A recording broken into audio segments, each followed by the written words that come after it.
खुदाम यस्सु के नाम में जो कि कलीसिया का दुल्हा कहलाता है, आपकी सलामती हो।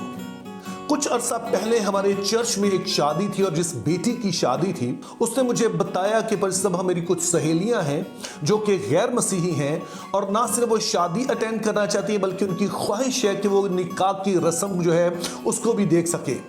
तो मैंने उससे पूछा कि क्यों वो इस रस्म को देखना चाहती हैं। तो हमारी उस बेटी ने मुझे बताया कि वो कहती हैं कि जब हम इसको टेलीविजन पर देखते हैं, बाज़ औक़ात हम मौका मिलता है इस तरह से, तो ये रस्म हमें बहुत ही भली मालूम होती है। अब हम जो मसीही हैं शायद इसकी उस खूबसूरती के उसके चार्म को उस तरह से महसूस नहीं कर पाते हैं और उसका सबब ये है कि हमने इतनी दफ़ा ये रस्म देखी है कि हमारे लिए ये बहुत आम सी बन गई है। लेकिन वो लोग जो बाकायदगी से इसे नहीं देखते हैं उनके लिए वाक़यातन ये बहुत ही खूबसूरत है। उसकी हर एक बात, हर एक काम जो इस रस्म के दौरान होता है वो सभी उनके लिए बहुत दिल को लुभाने वाले होते हैं। और इस रस्म की खूबसूरती सिर्फ इसमें नहीं है कि दुल्हा और दुल्हन जो है वो साथ खड़े होकर कौलो इकरार करते हैं, बल्कि उस दौरान जो कुछ चल रहा होता है वो सभी कुछ बहुत ही भला मालूम होता है। और इसकी एक जो मिसाल है वो मैं अपनी शख्सी जिंदगी से दे सकता हूं। जब मेरी छोटी बहन की शादी थी तो मुझे आइडिया नहीं था कि जब मैं इस रस्म का हिस्सा बनूंगा तो ये किस कदर मेरे लिए एक यादगार होगी और किस कदर ये मेरे दिल को मुतासिर करेगी। और मुझे याद है कि जब वो रस्म शुरू हुई और दुल्हा जो है वो ऑलरेडी ऑल्टर पर जा चुका था और हमारा घराना जब वहां पर पहुंचा दुल्हन को लेकर, तो वो बड़े ही स्पेशल मोमेंट थे। सो मेरी बहन जब चर्च में एंटर हुई तो उसके एक तरफ जो थे वो मेरे वालिद थे और दूसरी तरफ जो थे वो मेरे जो ताया जी थे और उसके पीछे मैं और मेरे जो कजन्स थे, कुछ मुझसे छोटे और कुछ बड़े, पिछली कतार में हम थे। और हम बड़े फख्र से अपनी बहन को जो है वो ऑल्टर के पास लेकर गए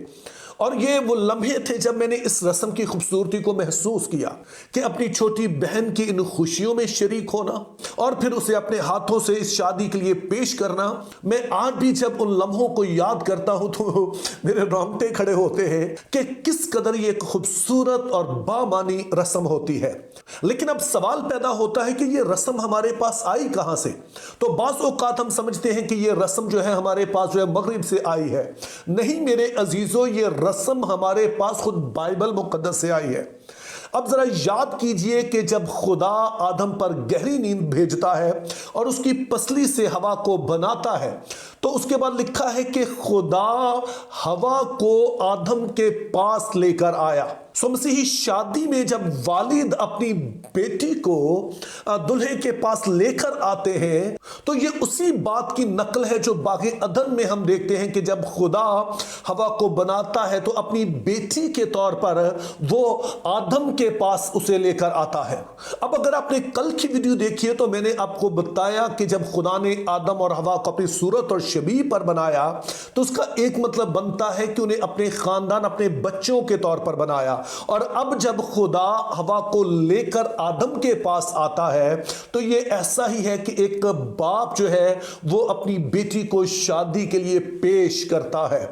लेकिन यहां पर हमने याद रखना है कि सिर्फ वो हवा का बाप नहीं बल्कि आदम का बाप भी है। तो इस तरह से जब आज हम अपने बेटों के लिए दुल्हन ढूंढते हैं, दुल्हन लाते हैं, बड़ी इज्जत के साथ उसे ब्याह कर लाते हैं,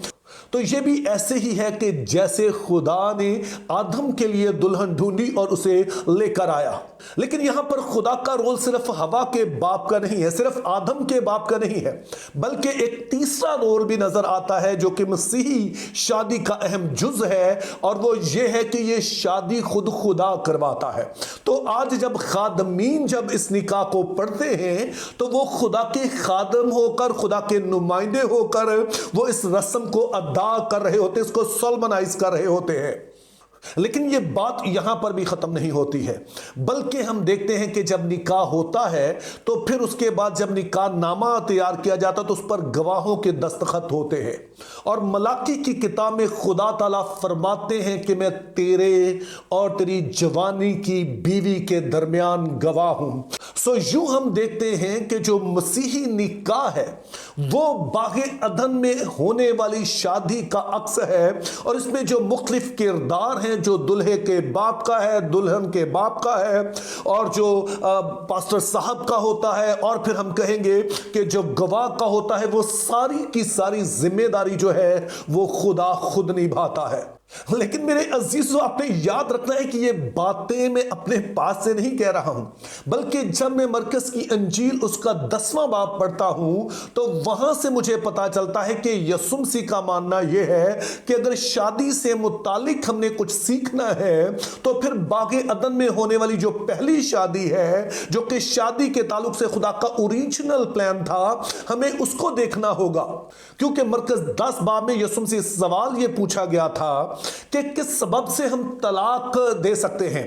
तो यीशु मसीह ने कहा, तुम्हें इस बारे में क्या पता है? तो उन्होंने कहा, तो मूसा ने तो इजाजत दी है कि ऐसा किया जाए। तो यीशु का कहना यह था कि जब शरीयत दी गई तो उसके कुछ और तकाजे थे, लेकिन जब आपने शादी के बारे में हकीकी खुदा का प्लान देखना है तो वो आपको बागे अदन में ही नजर आएगा। मेरे अजीजों, जरा इस बात पर गौर कीजिए। यहां पर अगरचे यीशु मसीह सिर्फ शादी की बात कर रहे हैं, लेकिन यह सिर्फ शादी का मामला नहीं है, बल्कि यीशु मसीह यहां पर हमें चंद अहम असूल बता रहे हैं। नंबर 1 वो असूल हमें बताते हैं कि अगर आपने खुदा का ओरिजिनल प्लान देखना हो किसी भी बात के हवाले से, तो वो आपको बागे अदन में मिलेगा। दूसरे नंबर पर जो हम असूल सीखते हैं वो ये है कि आदम के गुनाह की वजह से तमाम तरह का खुदा का जो ओरिजिनल प्लान था उसमें बिगाड़ पैदा हो गया, जिनको ठीक करने के लिए फिर आगे सारी हमें स्टोरी नजर आती है। और तीसरा इसी के साथ असूल यह है कि जो मसीहत है वो खुदा के ओरिजिनल प्लान की बहाली है। सो हमने किसी भी बात के बारे में अगर असूल अक्स करने हैं तो फिर हमें बागे अदन में जाना होगा कि वहां खुदा ओरिजिनली क्या चाहता था, फिर वहां पे क्या प्रॉब्लम हुई, और फिर खुदा ने उस सब कुछ को कैसे ठीक किया, और मसीहत किस तरह से उसकी बहाली का नाम है। इसीलिए अब जब हम आगे बातचीत करेंगे तो आपने इस बात को ज़हन में रखना है कि हम सारे असूल जो मसीही शादी के बारे में अक्स करेंगे वो बाइबल मुकद्दस से, खास तौर पर जो कुछ बागे अदन में देखते हैं वहां से हम उसको देखेंगे, और फिर मसीह के आने के बाद जो कुछ हुआ, जिस तरह से सब कुछ बहाल हुआ, हम उसको सामने रखकर सारे असूल जो है उन्हें अपनाएंगे। सो मेरे अजीजों, मैंने कल की वीडियो में कहा था इस सीरीज के बारे में मैं बहुत एक्साइटेड हूं, क्योंकि मैं समझता हूं कि इससे हमें ना सिर्फ शादी के बारे में बल्कि कई तरह की और बातों के बारे में समझने में मदद मिलेगी कि किस तरह हम बाइबल मुकद्दस को अपने लिए मशले राह बना सकते हैं, या बाइबल ही के अल्फाज में हम कहें तो कि किस तरह से बाइबल मुकद्दस हमारे कदमों के लिए चिराग और राह के लिए रोशनी बन सकती है। और अगर हम इन असूलों को पढ़ेंगे और फिर अपनाएंगे तो मेरी दुआ भी है और मेरा ईमान भी है कि बहुत सारे जोड़े इस बंधन में मजबूत हो सकेंगे, इसकी खूबसूरती को जान सकेंगे, और फिर इस बंधन को हकीकी मानों में जैसा होना चाहिए वैसा वो बना पाएंगे। मेरी दुआ है कि खुदा हम सभी को फजल दे कि हम इन असूल कायदों को अपना सकें, ताकि वो भरपूर जीवन जो खुदा ने हमारे लिए तैयार किया उसे ले सके।